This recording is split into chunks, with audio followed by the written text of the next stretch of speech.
জি বাংলার অন্যতম সিরিয়াল কোণে দেখা আলো। এই সিরিয়ালটি সোম থেকে শুক্র সম্প্রচারিত হয়।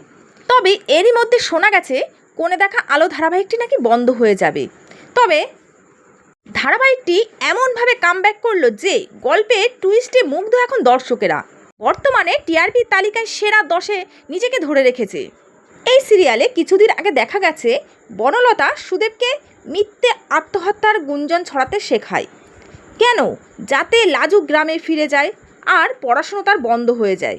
বনলতা চেয়েছিল এইভাবে লাজুকে দূরে সরিয়ে দিয়ে অনুভবের কাছাকাছি আসবে, আর এই প্ল্যানে সুদেব রাজি হয়ে যায়। তবে সুদেবের শ্রাদ্ধের দিন তাকে একজন গ্রামের বাড়িতে নিয়ে আসে।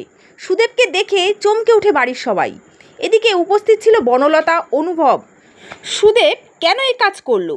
সবাই মিলে তাকে দোষ দিলে সে ভয় পেয়ে বনলতার সব কীর্তি ফাঁস করে দেয়।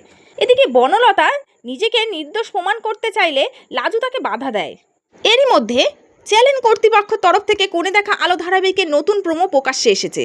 সেখানে দেখা যাচ্ছে সুদেব আর লাজু অনুভবের সঙ্গে দেখা করতে এসেছে। সুদেব জানায় তার আর লাজুর মধ্যে সমস্ত কিছু ঠিক হয়ে গেছে, তাদের মধ্যে সমস্ত ভুল বোঝাবুঝি এখন সব মিটে গেছে। এটা শুনে খুবই ফেটে পড়ল অনুভব। সে লাজুকে প্রশ্ন করে, যদি তারা সমস্ত কিছু মিলমিশ করে নেয় তাহলে কেন তার উকিল বন্ধুকে এসবের মধ্যে টানলো? বিবাহ বিচ্ছেদের কাগজ তৈরি করতে কেন বলল? সে লাজুকে আরও বলল, তার এই উকিল বন্ধুর পারিশ্রমিক কত সে জানে? এই সমস্ত কথা বলে সে রাগ করে বেরিয়ে যেতে চায়। লাজু পিছন দিক থেকে চেঁচিয়ে বলে ওঠে সে তার বন্ধুর সমস্ত পারিশ্রমিক মিটিয়ে দেবে, সে যেভাবেই হোক।